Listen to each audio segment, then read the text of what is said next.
Hello students, last lecture में हमने अलग अलग साइंटिस्ट की एम्ब्रियोलॉजी के लिए जो थ्योरीज दी गई थी उनके बारे में पढ़ा था।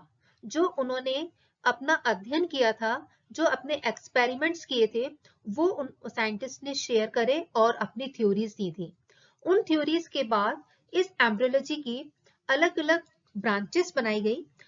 उनके बारे में आज हम इस लेक्चर में पढ़ेंगे। Branches of embryology. First, descriptive embryology, comparative embryology, experimental embryology, chemical embryology, teratology, and developmental biology.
Embraces the comparative study of embryology of different animal groups.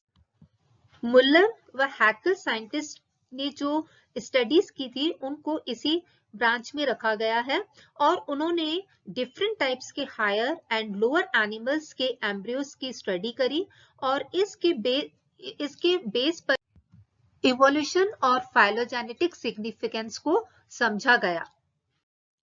Next is experimental embryology.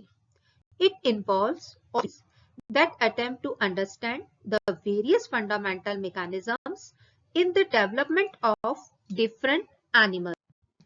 Embryology का research work experiments पर ही dependent है। जो भी scientist ने अपनी theories दी गई थी उनको एक्सपेरिमेंट्स के बेस पर ही सत्यापित की गई। स्पीमैन व मैनगोल्ड द्वारा जो ऑर्गेनाइजर थ्योरी दी गई थी वो भी इसी एक्सपेरिमेंटल एम्ब्रियोलॉजी का ही एक रूप था। इसी प्रकार ट्रांसप्लांटेशन और हिट्रोप्लास्टिक ट्रांसप्लांटेशन ये भी इसी एक्सपेरिमेंटल एम्ब्रियोलॉजी की ही देन है। Next is chemical embryology.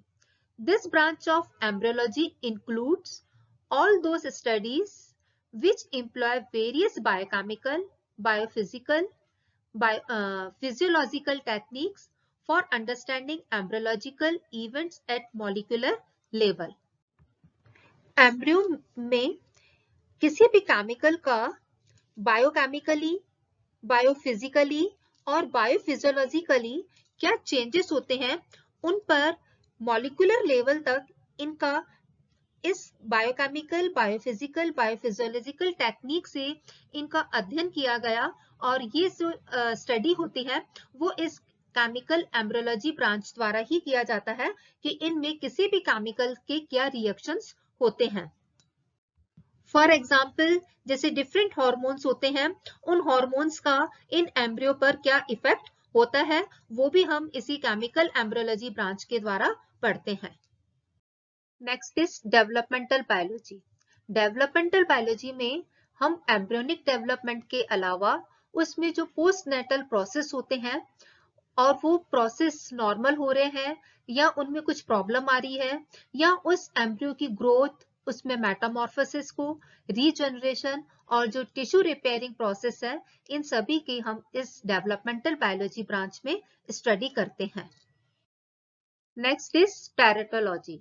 ये जो टेरेटोलॉजी शब्द है ये ग्रीक वर्ड टेरास से डिराइव हुआ है जिसका मतलब मॉन्स्टर होता है।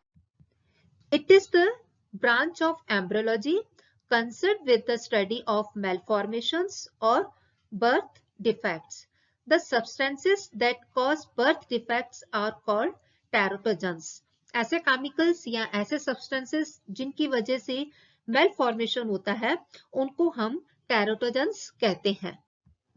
तो इस ब्रांच के द्वारा एम्ब्रियोज में होने वाले डिफरेंट जो डिफेक्ट्स होते हैं उनके कारणों के बारे में हम पढ़ते हैं कि उनमें ये डिफेक्ट्स क्यों होते हैं, कौन से फैक्टर्स हैं जो कि उस एम्ब्रियो को प्रभावित करते हैं जिनके कारण की एम्ब्रियोज में मेल फॉर्मेशन होता है।